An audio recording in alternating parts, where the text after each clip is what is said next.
Dans un sol aride parsemé de cailloux et où poussent des chardons, une tombe a été creusée. Dissimulant la béance noire de la fosse, un cercueil repose sur une structure de planches.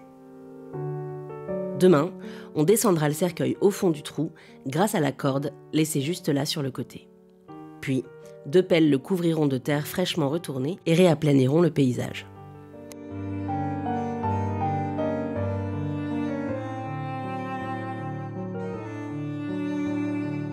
C'est un enfant qu'on enterrera demain. Le cercueil en bois sculpté ne fait pas plus d'1 mètre. Il reposera là, sur cette butte surplombant un littoral boisé et les premières nappes luisantes de la mer Baltique.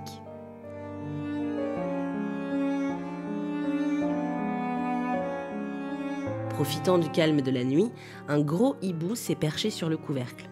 Ses serres agrippant fermement la moulure, la tête auréolée par la pleine lune, il nous regarde fixement, nous, le spectateur, pourtant parfaitement étranger à la scène.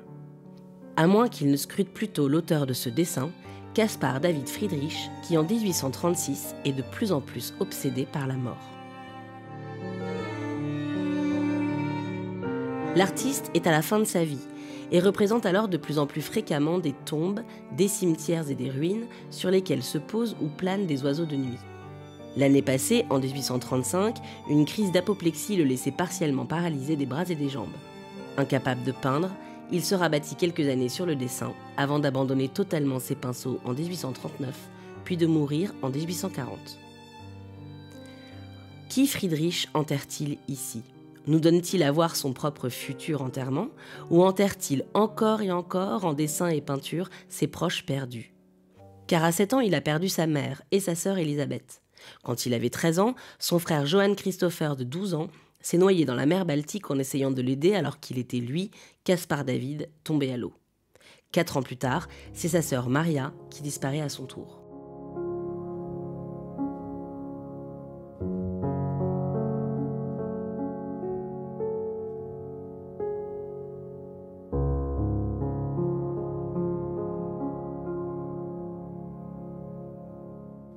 Friedrich est un solitaire, il est même décrit comme misanthrope. Il est tellement profondément mélancolique que par peur que sa tristesse ne déteigne sur les étudiants, l'Académie de Dresde lui refusa le professorat. Pour trouver le calme, Friedrich s'éloigne de ses semblables et se retire dans la nature.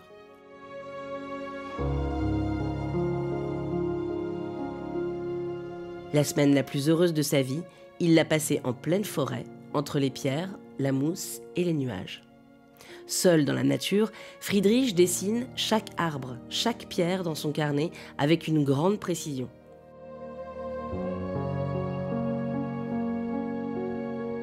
Ses gestes sont délicats, révérencieux. Il construit les éléments du paysage avec la plus grande légèreté, attentif à leur forme et à la qualité de leurs contours, mais aussi à leur dynamisme. De retour à l'atelier, il combine ses études pour fabriquer des paysages imaginés. Pratiquant le collage avant l'heure, il est capable par exemple de transplanter un chêne vu sur les côtes de la Baltique dans le décor des Monts des Géants. Aucun peintre de son époque ne faisait cela. Ici, c'est un morceau des falaises de l'île de Rügen qu'il fait se côtoyer avec un hibou, un cercueil et un premier plan herbeux. Pour donner vie à ces paysages, il monte les valeurs progressivement et tout doucement par de nombreuses nappes de lavis d'encre sépia de plus en plus sombres, brossant simplement les arrière-plans d'un jus unique avec de grandes taches floues et chargeant les premiers plans en les rehaussant à la plume. Généralement, l'œil et l'imagination sont plus facilement attirés par une distance nébuleuse que par ce qui est parfaitement clair pour tous, écrit-il. Ces gestes sont à la fois d'une grande sensibilité, mais ils sont aussi mesurés, calmes, tenus, résultant en des paysages silencieux, forçant le recueillement.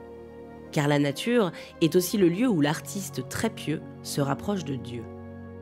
Peindre le ciel pour lui, c'est comme aller à l'église, disait sa femme.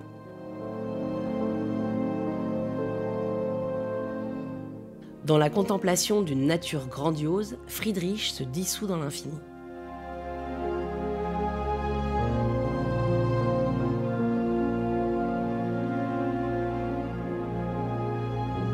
Je dois m'abandonner à ce qui m'entoure, je dois me confondre avec mes nuages et mes rochers pour être ce que je suis.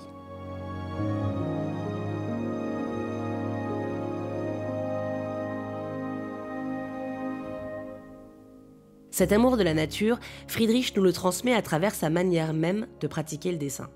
On y sent son émerveillement et sa patience, l'immense attention qu'il porte à la moindre épine, à l'anatomie d'un chardon, aux grumeaux moutonneux des mottes de terre, aux pousses d'herbes sèches et aux ménisques brillants de la mer à l'horizon. Le divin est partout, même dans un grain de sable, écrit-il encore. Cette sublimation du paysage concorde avec son époque. Friedrich est un artiste romantique.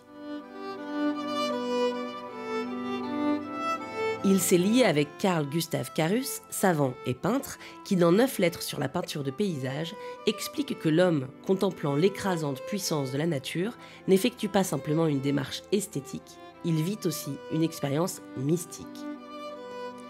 Tu sens le calme limpide et la pureté envahir ton être. Tu oublies ton moi. Tu n'es rien. Dieu est tout.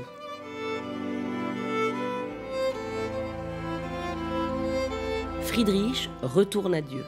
Il le fait par l'action même de regarder le paysage, par le fait de le dessiner avec autant de dévotion, mais aussi par le sujet qu'il traite régulièrement, la tombe.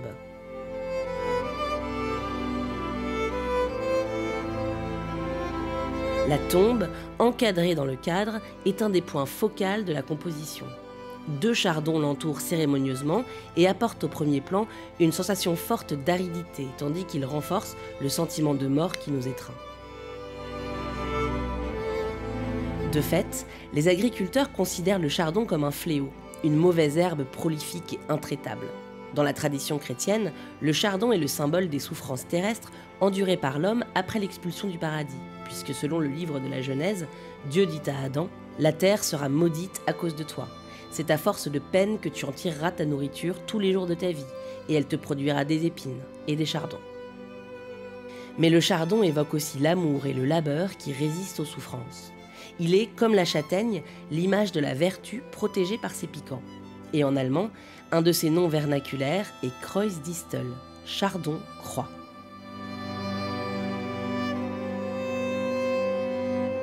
Si le motif de la croix, récurrent dans les œuvres de Friedrich, est absent de ce dessin de manière littérale, ne peut-on voir dans ces 2 chardons ainsi que dans les tasseaux de bois qui soutiennent le cercueil 3 motifs de crucifiés.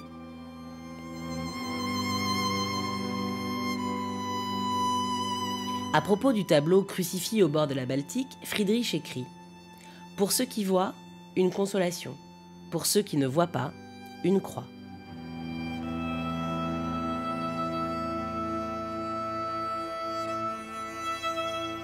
Pouvons-nous voir dans ces 2 chardons l'expression combinée de la souffrance de l'artiste et ce qu'il trouve de consolation dans la foi? Et ce hibou? Parfaitement de face, l'oiseau scrutateur nous trouble d'autant plus que Friedrich aimait à représenter ses personnages de dos, sans visage ni regard distinct.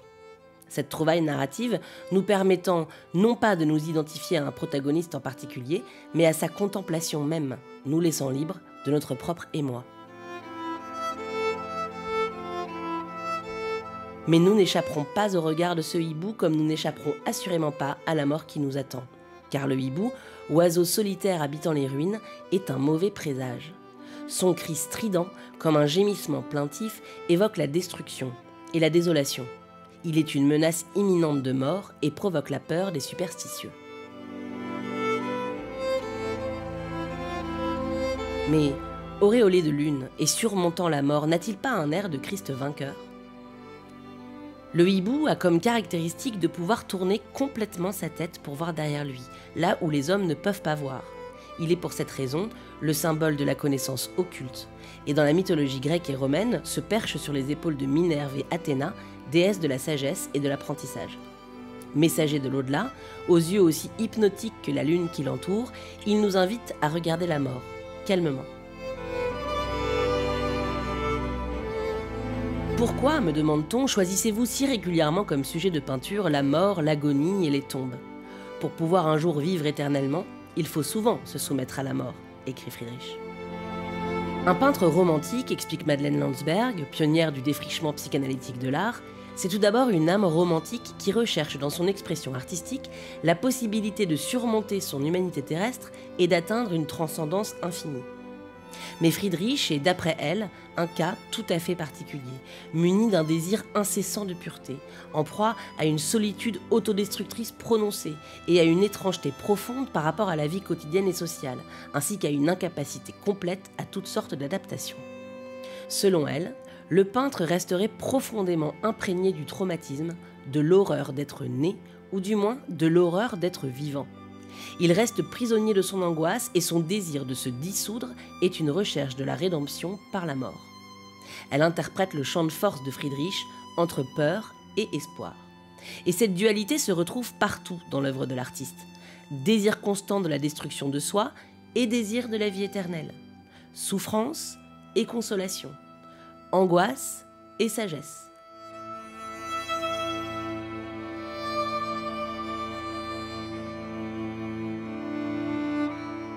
Tout en s'émerveillant de la grandeur de la création divine, Friedrich se permet pourtant de remodeler la nature, pour ne pas dire de la recréer dans ses œuvres. Non seulement il assemble des éléments de diverses provenances, mais il en contrôle rigoureusement la composition. Il cherche toujours à centrer l'image et à respecter le nombre d'or. Ses compositions sont d'une symétrie quasi parfaite. Le cadre est structuré, découpé, géométrisé. Position de la lune, du hibou, de la corde, emplacement des chardons, fuyante du cercle et des pelles. Tout est fait pour capter et guider le regard de l'observateur. Il respecte chaque brin d'herbe, mais il ne sacrifie pas pour autant à ce souci du détail l'impact global de l'œuvre. La nature est domptée et idéalisée, et chaque élément vient se ranger dans un plus grand que lui. Le cadre est organisé par grands blocs de valeurs, guidant à la fois le regard sur ce qui est important, tout en dégageant un grand sentiment de calme. Le spectateur est attrapé dans la composition par deux points d'entrée aussi efficaces que signifiants. La corde et les pelles nous invitent à descendre dans la tombe, et les yeux du hibou, rehaussés par la lune, nous élèvent vers la lumière. Nous voyons le salut, tout en ressentant la douleur de la perte. Les tableaux de Friedrich n'ont donc pas grand-chose à voir avec la réalité. Ce sont des lieux qui apparaissent à la fois banals, réels et familiers, mais qui sont pourtant des constructions délibérées et désorientantes, suspendues en dehors de l'espace et du temps. Un univers onirique relevant presque du cauchemar. Ferme ton œil de chair pour d'abord voir ton tableau avec l'œil de l'esprit. Puis mets au jour ce que tu as vu dans cette nuit afin que cela agisse en retour sur d'autres, de l'extérieur vers l'intérieur. Extérieur et intérieur. Auteur et spectateur. Friedrich s'adresse à nous autant qu'il adresse son propre deuil et sa propre terreur de la mort. Le sujet des tombes et des paysages de mort n'est pas uniquement cathartique pour l'artiste. Il ne témoigne pas non plus seulement des réflexions romantiques sur la mortalité et l'au-delà. Ils adressent aussi une angoisse contemporaine très spécifique entourant les rites funéraires.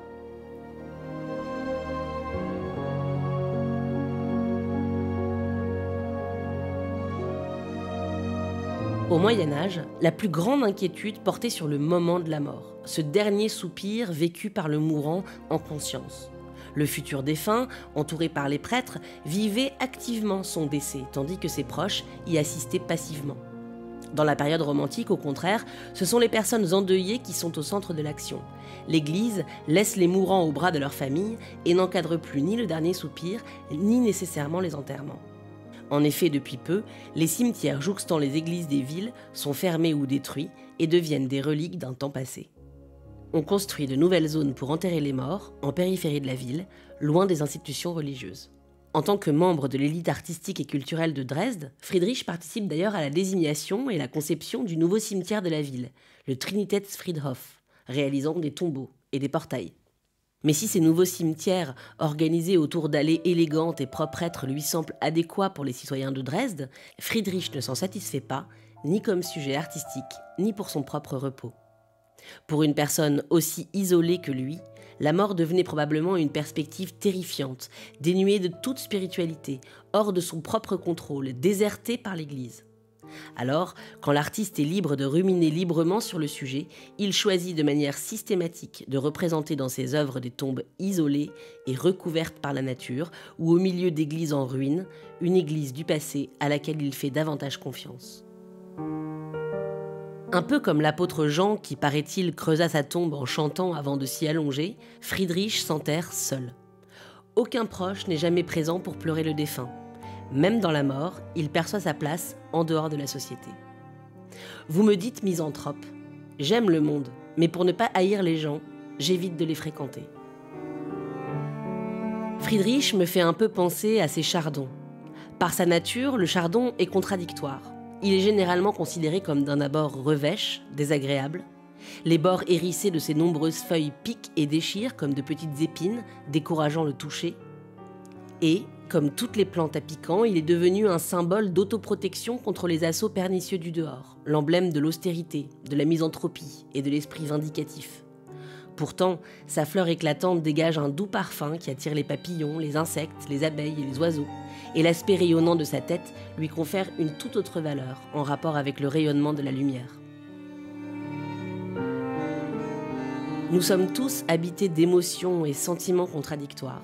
Et si la pratique artistique permet par la multiplication des œuvres de mettre l'accent tantôt sur tel sentiment, tantôt sur tel autre, changeant au gré des toiles et des papiers, le dessin, art du contraste par excellence, rend toujours possible, comme une réconciliation, la coexistence des contraires.